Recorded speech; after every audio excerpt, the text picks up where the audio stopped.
Hello friends, welcome to crazy GK trick. दोस्तों, NTPC exam को ध्यान में रखते हुए जीएस की हमारी वीडियो मॉक टेस्ट सीरीज चल रही है। तो आज के इस वीडियो में हम 19वां टेस्ट लगाने वाले हैं। बहुत ही अच्छे लेवल का मॉक टेस्ट क्रिएट करा आपके लिए। फ्रेंड्स, अगर आप इस मॉक टेस्ट के अंदर 30+ स्कोर करते हो, विच मीन्स आपका सिलेक्शन कोई भी नहीं रोक सकता। 101% में लिख के दे सकता हूँ कि CBT 1 आपका क्लियर होगा, बट शर्त है कि इस मॉक टेस्ट के अंदर आपको 30+ स्कोर करना है। देखो, 20 वीडियो की हमारी ये सीरीज है। 20 मॉक टेस्ट लगाएंगे हम एग्जाम से पहले। डेली सुबह 7:30 बजे एग्जाम तक हम ये मॉक टेस्ट लगाने वाले हैं। आपको एक भी मॉक टेस्ट स्किप नहीं करना है। हर एक मॉक टेस्ट आपको अपनी गलती बताएगा। सेल्फ एनालिसिस के थ्रू आप अपने स्कोर को लगभग 25 से 30% यहाँ पर बढ़ा सकते हैं।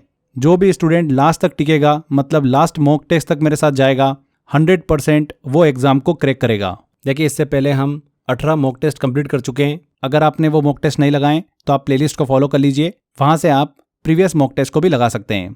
लास्ट में टेस्ट लगाने के बाद आपका स्कोर क्या रहता है वो कमेंट बॉक्स में आप ज़रूर बताइएगा। अच्छा, लेक्चर स्टार्ट करें उससे पहले कुछ ज़रूरी इंस्ट्रक्शन है इस टेस्ट को लगाने के लिए। पहले एक बार जल्दी से हम वो कवर कर लेते हैं, फिर हम टेस्ट की तरफ चलेंगे। पहला, सीरियस बनो। बिस्तर पर लेटे हो तो उठ जाओ। हमको बैठना है टेबल कुर्सी पर, ठीक है। कोई भी टाइम पास वीडियो नहीं होगा। तुम्हारा रियल प्रैक्टिस टेस्ट है, क्योंकि जिस तरीके से तुम प्रैक्टिस करोगे उसी तरीके से पेपर में परफॉर्मेंस होने वाली है। तो पहला चीज़ समझ में आ गया, हमको बिस्तर पर लेटे लेटे वीडियो नहीं देखना है। टेबल कुर्सी पकड़ लो, टेबल कुर्सी पर बैठकर हमको ये वीडियो कंप्लीट करना है, ये टेस्ट लगाना है। दूसरा रूल ये है कि 1 से 40 तक कॉपी के अंदर एक नंबरिंग कर लो।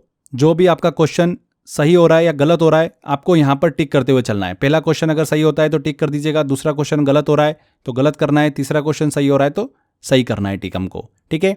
लास्ट में हम पूरा स्कोर देखेंगे हमारा कि हम कितना स्कोर कर पा रहे हैं।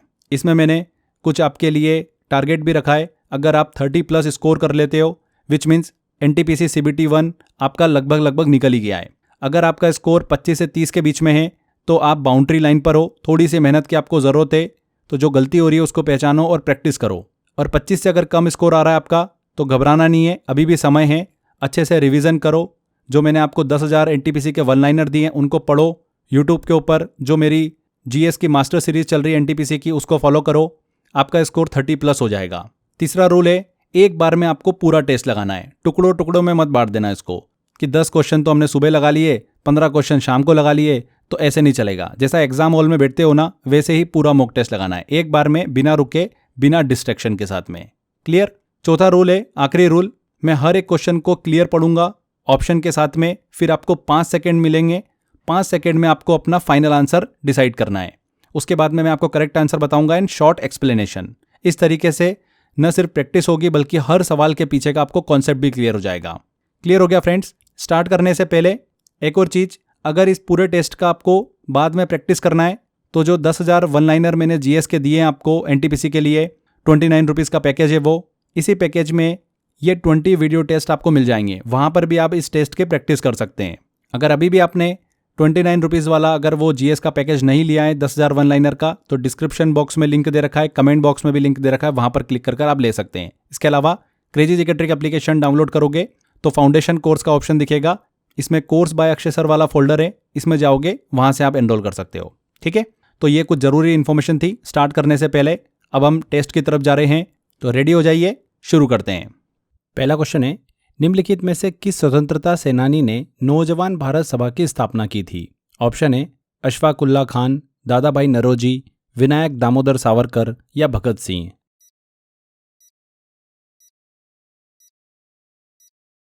तो नौजवान भारत सभा की स्थापना 1926 में भगत सिंह ने लाहौर में की थी। इसका उद्देश्य था युवाओं को रिवॉल्यूशनरी आइडिया से जोड़ना, क्रांतिकारी विचारों से जोड़ना। यह संगठन धर्म और जाति के नाम पर होने वाले भेदभाव के खिलाफ भी काम करता था। यहाँ पर भगत सिंह करेक्ट होगा। अगला है, भारत में ब्लास्ट रोग से सबसे अधिक प्रभावित फसल कौन सी है? वीट, कॉटन, चिकपी या पैडी?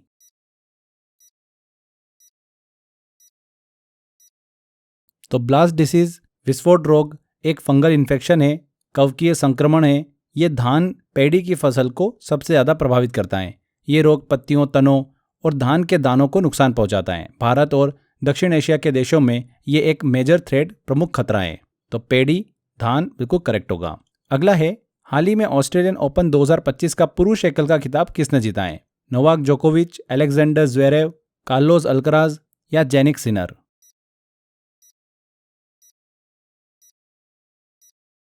तो जैनिक सिनर ने ऑस्ट्रेलिया ओपन 2025 के मेन सिंगल का टाइटल अपने नाम किया है। उन्होंने फाइनल में एलेक्जेंडर ज़्वेरेव को हराया है। सिनर का यह दूसरा लगातार ऑस्ट्रेलिया ओपन खिताब है और कुल तीसरा ग्रैंड स्लैम खिताब है। किस देश से आते हैं ये? इटली से आते हैं। अगला क्वेश्चन लेते हैं। सिंधु नदी प्रणाली के संबंध में निम्नलिखित में से कौन से कथन सही हैं? स्टेटमेंट दे रखे हैं। सिंधु नदी का उद्गम तिब्बत में मानसरोवर झील के पास कैलाश श्रेणी से होता है। सिंधु एक प्राचीनतम पूर्ववर्ती नदी है। पंजाब की 5 नदियां सतलज, ब्यास, रावी, चिनाब और झेलम मिलकर पंचनद का निर्माण करती हैं। तो ये 3 स्टेटमेंट है।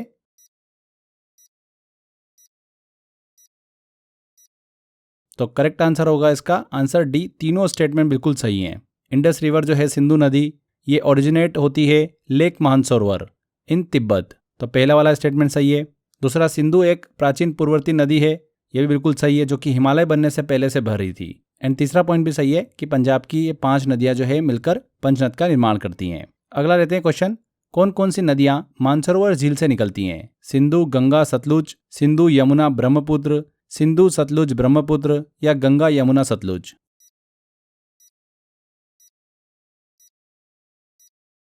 तो मानसरोवर झील के पास से 3 प्रमुख नदियां निकलती है, सिंधु नदी, सतलुज नदी और ब्रह्मपुत्र नदी।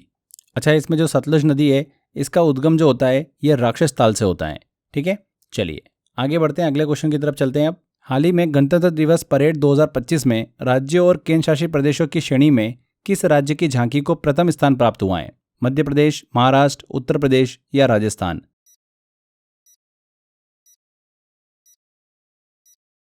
तो गणतंत्र दिवस परेड 2025 में उत्तर प्रदेश की झांकी को राज्यों और केंद्र शासित प्रदेशों की श्रेणी में पहला स्थान प्राप्त हुआ है। कौन से राज्य को? उत्तर प्रदेश को। इस झांकी का विषय था महाकुंभ 2025, स्वर्णिम भारत, विरासत और विकास। इसमें प्रयागराज में आयोजित होने वाले महाकुंभ के धार्मिक, सांस्कृतिक और ऐतिहासिक महत्व को दर्शाया गया था। ये झांकी 26 जनवरी 2025 को नई दिल्ली के कर्तव्य पथ पर प्रदर्शित की गई थी। तो उत्तर प्रदेश करेक्ट आंसर है। अगला है, अमृत भारत स्टेशन योजना कब शुरू की गई थी? 5 अगस्त 2023, 6 अगस्त 2023, 7 अगस्त 2023 या 8 अगस्त 2023?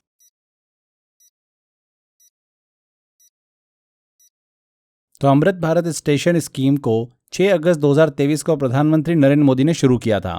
इसका उद्देश्य था देश भर के 1300 से ज़्यादा रेलवे स्टेशनों का पुनर्विकास करना और उन्हें विश्व स्तरीय सुविधाओं से लैस बनाना। यह योजना दीर्घकालिक मास्टर प्लान पर आधारित है, जिसमें स्टेशनों को आधुनिक, स्वच्छ और यात्री अनुकूल बनाया जाएगा। तो 6 अगस्त 2023। शून्य जुताई का मुख्य उद्देश्य क्या है? सिंचाई लागत को कम करना, मृदा अपरदन को रोकना, उत्पादन बढ़ाना या रसायनों के उपयोग को कम करना?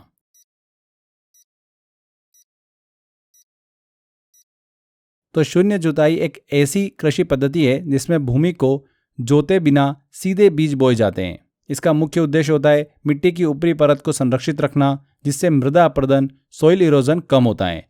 यह मिट्टी की नमी बनाए रखने, जैविक तत्वों की रक्षा और लागत में कटौती में भी हेल्प करती है। तो यहाँ पर बी आंसर, मृदा अपरदन को रोकना।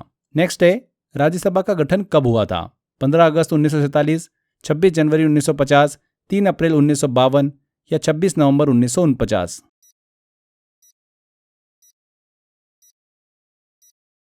तो राज्यसभा भारत की संसद का उच्च सदन होता है, अपर हाउस होता है। इसका गठन 3 अप्रैल 1952 को हुआ था और पहली बैठक 13 मई 1952 को आयोजित की गई थी। इसे पहले काउंसिल ऑफ स्टेट्स कहा जाता था। यह एक स्थायी सदन है जिसे कभी भी भंग नहीं किया जा सकता, लेकिन इसके 1/3 सदस्य हर 2 साल में सेवानिवृत्त होते हैं। तो 3 अप्रैल 1952। हाल ही में आयोजित खो खो वर्ल्ड कप 2025 में महिला एवं पुरुष वर्ग का खिताब किसने जीता है? भारत ने, नेपाल ने, बांग्लादेश ने या श्रीलंका ने?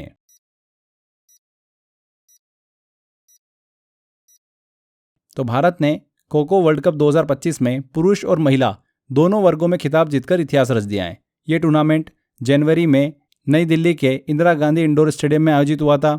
महिला वर्ग की बात करें चाहे पुरुष वर्ग की बात करें, जो फाइनलिस्ट रहे वो इंडिया और नेपाल रहे और दोनों वर्गों में विजेता कौन रहे? भारत रहे। तो यहाँ पर ए आंसर। यदि सिस्टम अलग अलग प्रोटोकॉल का उपयोग करते हैं तो 2 कंप्यूटर सिस्टम को जोड़ने के लिए किस डिवाइस की आवश्यकता होती है? रिपीटर, गेटवे, ब्रिज या हब?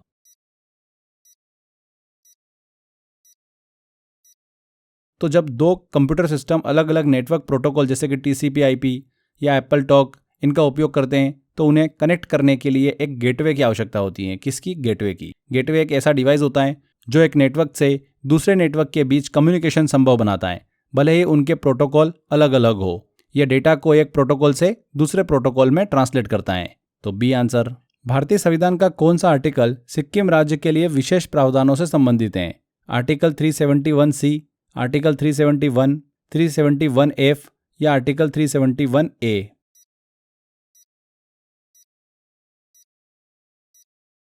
तो आर्टिकल 371F जो है भारतीय संविधान में सिक्किम के लिए विशेष प्रावधान करता है। जब सिक्किम 1975 में भारत का पूर्ण राज्य बना तब इसकी विशिष्ट पहचान और प्रशासनिक व्यवस्था को सुरक्षित रखने के लिए यह अनुच्छेद जोड़ा गया। इसके अंतर्गत सिक्किम के पूर्व कानून और परंपराओं को भारतीय कानूनों के साथ संतुलित किया गया।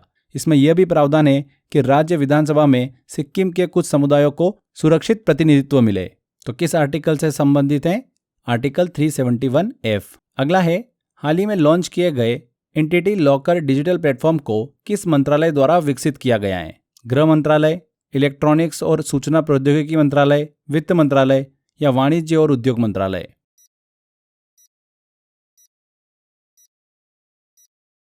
तो एंटिटी लॉकर एक डिजिटल पब्लिक इंफ्रास्ट्रक्चर है जिसे इलेक्ट्रॉनिक्स और सूचना प्रौद्योगिकी मंत्रालय के तहत नेशनल ई गवर्नेंस डिवीजन द्वारा विकसित किया गया है। यह प्लेटफॉर्म बिजनेस और संगठनों के लिए डिजाइन किया गया है जिससे वे अपने दस्तावेजों को सुरक्षित रूप से संग्रहित और साझा कर सके। यह बेसिकली डिजिटल इंडिया पहल का हिस्सा है। तो यहाँ पर बी आंसर, इलेक्ट्रॉनिक्स और सूचना प्रौद्योगिकी मंत्रालय। अगला है, भारतीय संविधान का कौन सा अनुच्छेद मनी बिल धन विधेयक की परिभाषा से संबंधित है? आर्टिकल 120, 100, 115 या 110?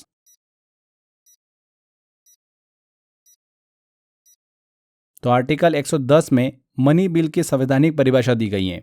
यह स्पष्ट करता है कि कौन से विधेयक को मनी बिल माना जाएगा एंड कौन से को नहीं माना जाएगा। अच्छा, मनी बिल जो होता है वो सिर्फ वही विधेयक होता है जो करों का अध्यारोपण या करों की समाप्ति या कोई उसमें छूट या संशोधन से संबंधित हो, या भारत की संचित निधि से धन की निकासी से संबंधित हो, या कोई लोन लेना हो या उसका भुगतान करना हो उससे संबंधित हो, तो उसे क्या बोला जाएगा? उस विधेयक को मनी बिल बोला जाएगा। लोकसभा का जो स्पीकर होता है वो तय करता है कि कोई विधेयक मनी बिल है या फिर नहीं है। इसका निर्णय अंतिम होता है। तो आर्टिकल 110। अगला लेते हैं क्वेश्चन, निम्नलिखित में से कौन सी सबसे बड़ी मेमोरी इकाई है? एक्साबाइट, गीगाबाइट, किलोबाइट या पेटाबाइट?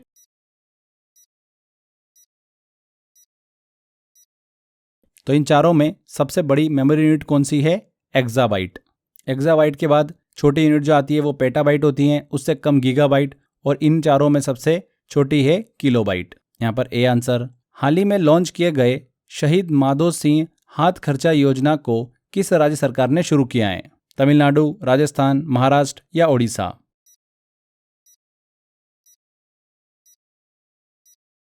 तो ओडिशा सरकार ने शहीद माधो सिंह हाथ खर्चा योजना शुरू की है जिसका उद्देश्य है अनुसूचित जनजाति के छात्रों को शिक्षा के क्षेत्र में प्रोत्साहित करना।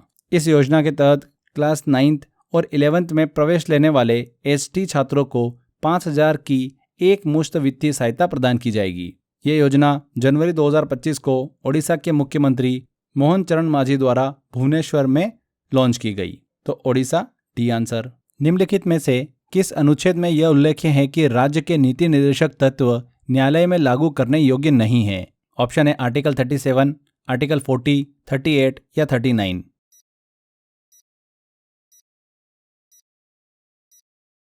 तो आर्टिकल 37 यह स्पष्ट करता है कि संविधान में दिए गए राज्य के नीति निर्देशक तत्व directive principle of state policy किसी न्यायालय में बाध्यकारी नहीं है, यानी इन अधिकारों को अदालत में लागू नहीं करवाया जा सकता। लेकिन फिर भी ये जो राज्य के नीति निर्देशक तत्व हैं मार्गदर्शक सिद्धांत हैं और इन्हें नीति निर्माण में ध्यान में रखना जरूरी है। तो आर्टिकल 37 बोलता है ये। A answer.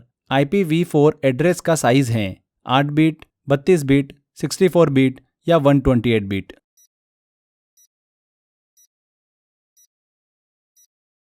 तो IPv4 इंटरनेट प्रोटोकॉल वर्जन 4 ये एड्रेस एक 32 बिट एड्रेस होता है जो नेटवर्क पर डिवाइसेस की पहचान के लिए उपयोग होता है। यह 32 बिट को 4 बिट के ब्लॉक्स में विभाजित करता है जिसे डॉट डेसिमल फॉर्मेट में लिखा जाता है। जैसे एग्जाम्पल के तौर पर 192.168.0.1।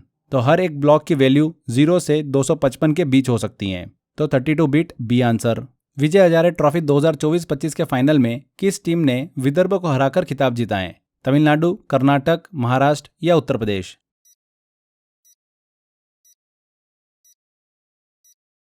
तो कर्नाटक ने विजय हजारे ट्रॉफी 2024-25 के फाइनल में विदर्भ को 36 रन से हराकर खिताब अपने नाम किया है। कर्नाटक ने अपना 5वां विजय हजारे ट्रॉफी खिताब जीता है।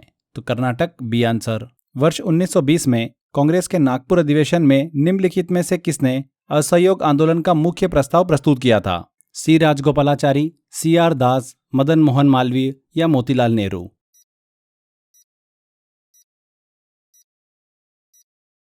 तो असहयोग आंदोलन को औपचारिक रूप से कांग्रेस द्वारा 1920 के नागपुर अधिवेशन में अपनाया गया था। इस अधिवेशन में सी आर दास ने मुख्य प्रस्ताव को प्रस्तुत किया था। किसने?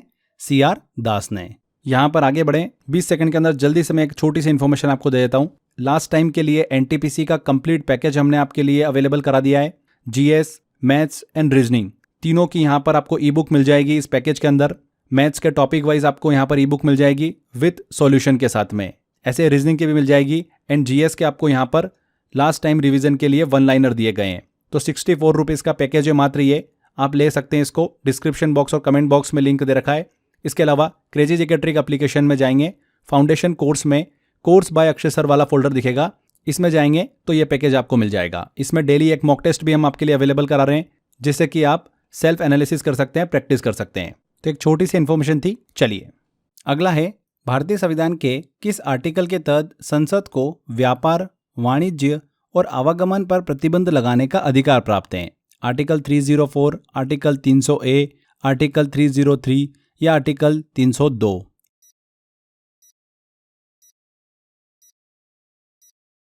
तो आर्टिकल 302, 302 भारतीय संसद को यह अधिकार देता है कि वह जनहित, पब्लिक इंटरेस्ट में व्यापार, वाणिज्य और आवागमन, इंटरकोर्स पर प्रतिबंध लगा सकती हैं। हालांकि यह स्वतंत्रता दी गई है, लेकिन संसद आवश्यकता अनुसार इसमें विविध परिस्थितियों में सीमाएं जो है वो लगा सकती हैं। तो आर्टिकल 302। निम्नलिखित में से कौन सा रियल टाइम ऑपरेटिंग सिस्टम का एक एग्जाम्पल है? Linux OS, MS DOS, Windows 10 या मैक?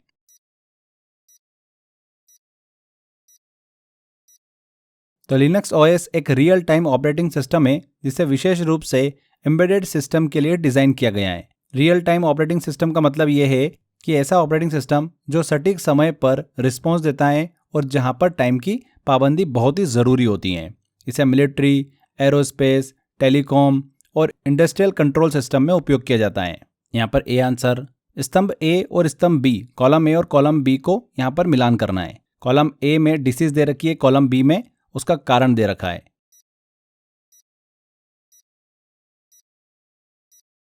चलिए सॉल्व करते हैं।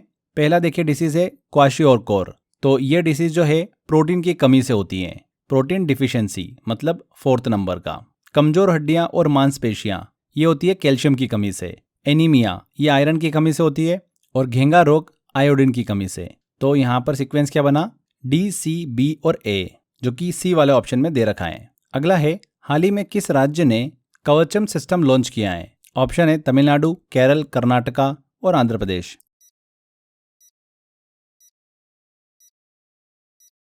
तो पहले तो कवचम सिस्टम क्या है इसको समझते हैं।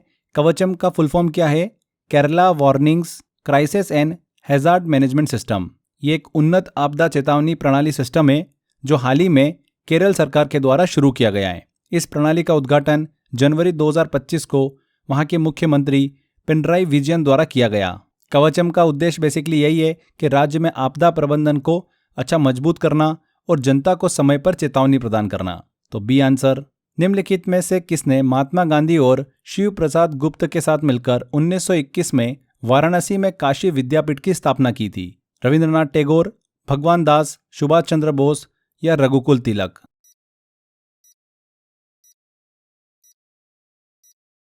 तो काशी विद्यापीठ की स्थापना 1921 में वाराणसी में की गई थी। इसके संस्थापक थे महात्मा गांधी, शिव प्रसाद गुप्त और पंडित भगवान दास। तो यहाँ पर बी आंसर। इस संस्था का स्थापना का उद्देश्य क्या था? स्वदेशी शिक्षा प्रणाली को बढ़ावा देना और ब्रिटिश शिक्षा प्रणाली का बहिष्कार करना। असहयोग आंदोलन के दौरान यह शिक्षा संस्थान राष्ट्रीय आंदोलन का एक प्रमुख केंद्र बन गया था। ठीक है, अगला क्वेश्चन लेते हैं। जॉइंट पर हड्डी की सतह को मुलायम करती हैं, कार्टिलेज, एरेओलर, टेंडन या लिगामेंट?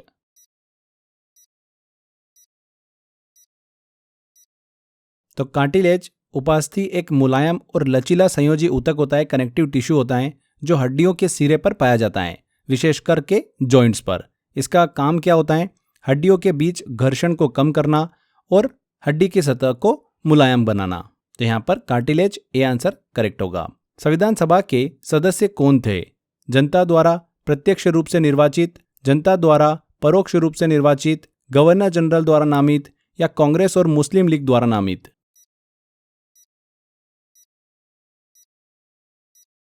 तो संविधान सभा का गठन कैबिनेट मिशन योजना 1946 के तहत हुआ था। इसके सदस्य जनता द्वारा सीधे नहीं बल्कि प्रांतीय विधानसभाओं के सदस्यों द्वारा चुने गए थे, इसलिए ये चुनाव परोक्ष मतलब इनडायरेक्ट थे।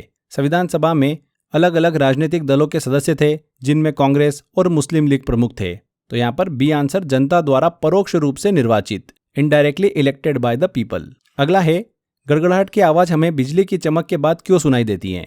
ऑप्शन है क्योंकि ध्वनि की गति प्रकाश की गति से बहुत कम होती है, क्योंकि ध्वनि की गति प्रकाश की गति से 3 गुना होती है, क्योंकि ध्वनि की गति प्रकाश की गति से 2 गुनी होती है, या फिर डी ऑप्शन है क्योंकि ध्वनि की और प्रकाश की गति समान होती है।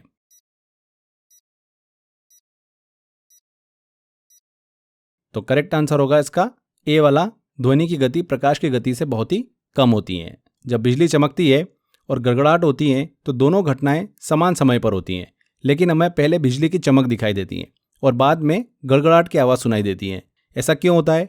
क्योंकि प्रकाश की गति लाइट स्पीड लगभग 3 लाख किलोमीटर पर सेकंड होती है, जबकि ध्वनि की गति जो है साउंड की स्पीड वो लगभग 343 मीटर पर सेकंड होती है। इसीलिए गड़गड़ाहट की आवाज़ हमें बिजली की चमक के बाद सुनाई देती है। क्लियर? चलिए नेक्स्ट क्वेश्चन की तरफ चलते हैं। हाल ही में जारी बजट 2025-26 में कौन सी नई योजना लॉन्च की गई है? प्रधानमंत्री किसान सम्मान निधि योजना, प्रधानमंत्री धन धान्य कृषि योजना, आत्मनिर्भर कृषि योजना या हरित कृषि मिशन?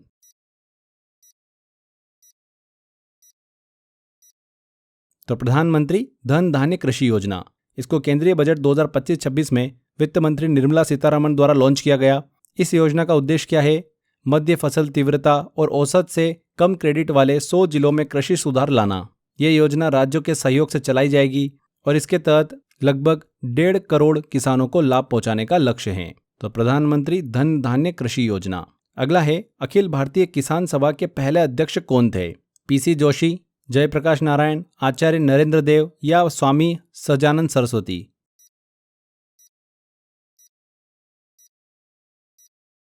तो ऑल इंडिया किसान सभा की स्थापना 1936 में लखनऊ में हुई थी, कांग्रेस के अधिवेशन के दौरान।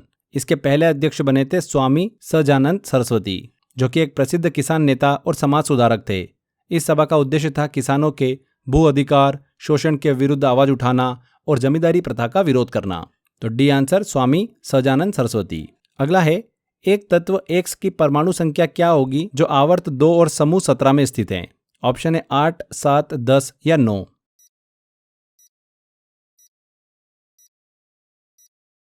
तो दूसरे आवर्त की बात हो रही है, उसमें ऐसे तत्व आते हैं जिनके पास 2 इलेक्ट्रॉन शेल्स होते हैं। ग्रुप 17 में हेलोजन होते हैं जो अत्यधिक प्रतिक्रियाशील नॉन मेटल्स होते हैं, और ग्रुप 2 और ग्रुप 17 को आपस में रिलेट करेंगे तो क्लियर समझ में आ रहा है कि फ्लोरीन की यहाँ पर बात हो रही है। फ्लोरीन ही ऐसा तत्व है जो कि ग्रुप 17 और पीरियड 2 में आता है। फ्लोरीन के एटॉमिक नंबर कितना है? 9 है। तो यहाँ पर डी आंसर 9 करेक्ट होगा। अगला क्वेश्चन है, मुंबई और अहमदाबाद के बीच बुलेट ट्रेन परियोजना में कौन सी तकनीक का उपयोग किया जा रहा है? मैग्लेव तकनीक, हाइपरलूप तकनीक, शिंकानसेन तकनीक या टीजीवी तकनीक?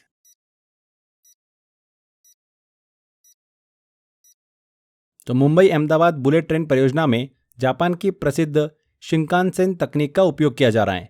यह वही तकनीक है जो जापान में हाई स्पीड ट्रेनों के लिए कई दशकों से इस्तेमाल हो रही है। इस तकनीक को तेज गति के साथ साथ सुरक्षा, आराम और समय की पाबंदी के लिए भी जाना जाता है। भारत और जापान के बीच हुए समझौते के तहत जापान इस प्रोजेक्ट को फाइनेंस और तकनीकी मदद दे रहा है। तो शिंकानसेन तकनीक सी आंसर। परमाणु के इलेक्ट्रॉनिक विन्यास में फॉर्मूले 2n² में n क्या दर्शाता है? इलेक्ट्रॉन की संख्या, प्रोटॉन की संख्या, नाभिक से दिए गए कोश की संख्या या मौजूद संयोजी इलेक्ट्रॉनों की संख्या।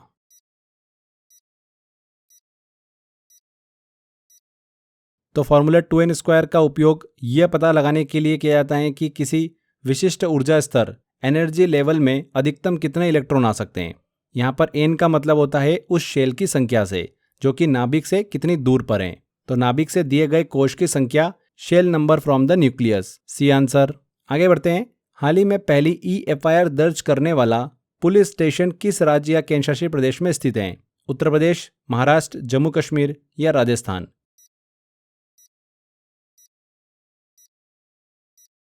तो भारत में पहले इलेक्ट्रॉनिक FIR जम्मू के विलगाम पुलिस स्टेशन हंदवाड़ा में दर्ज की गई। ये शिकायत व्हाट्सएप के माध्यम से दर्ज की गई थी, जिसमें एक व्यक्ति ने 2 लोगों पर शारीरिक हमले का आरोप लगाया था। यह कदम डिजिटल पुलिसिंग की दिशा में बहुत ही एक महत्वपूर्ण पहल है, जिससे नागरिकों को शिकायत दर्ज कराने में सुविधा होती है। तो जम्मू कश्मीर। अगला है, कैम्ब्रिज पैम्पलेट का शीर्षक क्या था? Now or never, are we to live or perish forever. Second option है मिल्लत and menace of Hinduism, Indian Muslims united या उपरोक्त में से कोई नहीं।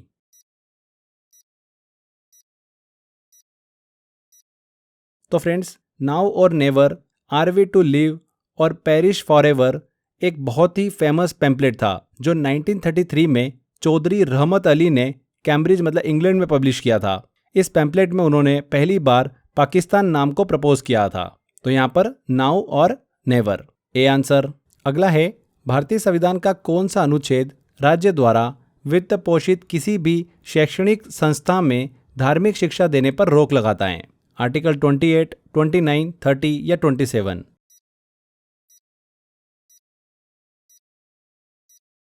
तो आर्टिकल 28 भारतीय संविधान में यह स्पष्ट करता है कि राज्य द्वारा पूरी तरह से वित्त पोषित शैक्षणिक संस्थाओं में कोई धार्मिक शिक्षा नहीं दी जा सकती।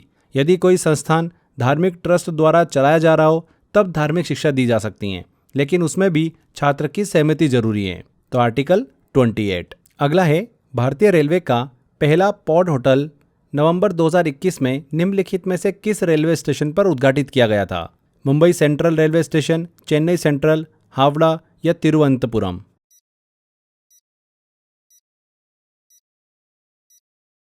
तो भारतीय रेलवे का पहला pod hotel Mumbai central station पर शुरू किया गया।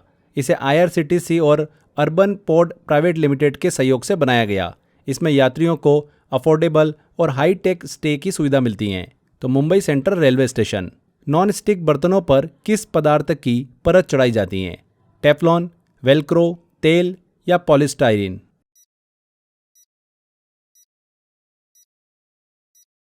तो टेफ्लॉन पॉलीटेट्राफ्लोरोएथिलीन एक प्लास्टिक पॉलीमर है जो नॉन स्टिक कुकवेयर जैसे तवा, पैन इन पर चढ़ाया जाता है।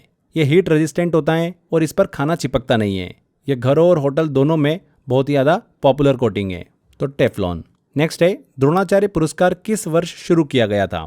1985 में, 1990 में, 1961 या 1980।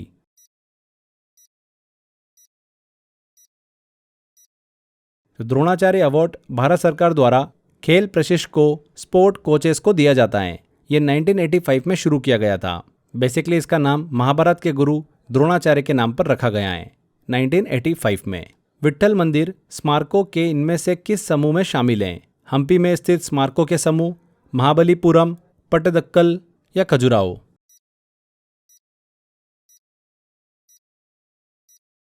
तो विट्ठल मंदिर कर्नाटक के हम्पी में स्थित हैं। ये अपने स्टोन चैरियट, पत्थर के रथ और म्यूजिकल पिलर्स के लिए काफ़ी ज़्यादा प्रसिद्ध हैं। हम्पी को यूनेस्को वर्ल्ड हेरिटेज साइट के रूप में भी घोषित किया हुआ है। तो यहाँ पर हम्पी में स्थित स्मारकों के समूह। तो ये 40 क्वेश्चन हमारे यहाँ पर कंप्लीट होते हैं। आई होप आपने ज़्यादा से ज़्यादा क्वेश्चन बिल्कुल सही करे होंगे। जिन भी स्टूडेंट्स ने 1000 अगर वन लाइनर को ध्यान से पढ़ा होगा और जो भी मैंने क्वेश्चंस अभी यूट्यूब पे सॉल्व कराए मास्टर वीडियो सीरीज़ के अंतर्गत, उन्होंने सारे क्वेश्चन बड़ी आसानी से बना लिए होंगे। अब आपको करना ये है कि जो भी आपका स्कोर आया है उसको कमेंट बॉक्स में कमेंट करिएगा। पता चलेगा इससे कि आपका स्कोर क्या चल रहा है, और अपने साथ ईमानदार रहिएगा। जो भी आपका फाइनल स्कोर है वही कमेंट करिएगा, जिससे आप नेक्स्ट टाइम अपने स्कोर को इम्प्रूव कर सके। अपनी गलती को पहचानो, एनालिसिस करो कि कौन सा पार्ट आपका वीक है, उसको रिवाइज करो, एंड ये चीज़ें आपकी एग्ज़ाम में काम आएगी। आपके एग्ज़ाम के स्कोर को 25 से 30% बढ़ाएगी। एनटीपीसी को लेकर 20 वीडियो मॉक टेस्ट मैं आपके लिए लेकर आने वाला हूँ यूट्यूब पर। बेटर होगा कि आप अपनी प्रिपरेशन को अच्छा रखें। एनटीपीसी के लिए अगर जीएस को लेकर अगर आप प्रॉब्लम फेस कर रहे हैं तो जीएस का मैंने बहुत अच्छा सॉल्यूशन बना रखा है आपके लिए। देखिए, आपके पास ऑप्शन अवेलेबल है। मैंने आपको जीएस के लिए फ्रेंड्स 10,000 वन लाइनर दे रखे हैं, उनको अच्छे से पढ़ लीजिए। प्रीवियस ईयर क्वेश्चन भी है और ऐसे क्वेश्चन भी है जो एग्जाम के अंदर पूछे जा सकते हैं। बहुत ही सिस्टमेटिक तरीके से मैंने उसको आपके लिए प्लान कर रखा है। इसके अलावा जो हम ये 20 वीडियो मॉक टेस्ट लगाने वाले हैं, इनकी आप प्रैक्टिस कर सकते हैं। ये भी मैंने इसी पैकेज में, जो अपना 10,000 वन लाइनर वाला पैकेज है जीएस का, इसी में मॉक टेस्ट डाल दिए हैं। आप इसकी वहाँ पर प्रैक्टिस भी कर सकते हैं। तो अलग से आपको कहीं पे भी जाने की ज़रूरत नहीं है। 10,000 जीएस के वन लाइनर वाला पैकेज ले लो। 29 रुपीज़ प्राइस है इसकी मात्र। प्रिंट आउट ले लेना, 30-40 रुपये में प्रिंट आउट निकल जाएगा आपका। अच्छे से रिवीजन करते रहो। कहाँ से लोगे आप ये? तो डिस्क्रिप्शन बॉक्स और कमेंट बॉक्स में लिंक दे रखा है, यहाँ से भी आप इस पैकेज को ले सकते हो। इसके अलावा crazy GK trick application download करोगे, वहाँ पर फाउंडेशन कोर्स वाला एक फोल्डर है, जिसमें जाओगे तो कोर्स बाय अक्षय सर वाला फोल्डर दिखेगा, इसमें आपको मिल जाएगा। ऊपर ही ऊपर ऑप्शन दे रखा है, वहाँ पर आप क्लिक कर इसको एनरोल कर सकते हैं। तो आज के सेशन में फ्रेंड्स इतना ही। वीडियो अगर अच्छा लगा है, मेहनत अच्छी लगी है तो वीडियो को लाइक ज़रूर कर दीजिएगा, शेयर जरूर कर दीजिएगा, एंड कमेंट करके ज़रूर बताइएगा कि वीडियो कैसा लगा। अगर अभी तक आपने चैनल को सब्सक्राइब नहीं कराएं तो सब्सक्राइब कर लीजिए। मिलते हैं अगले वीडियो में। Till then, bye bye.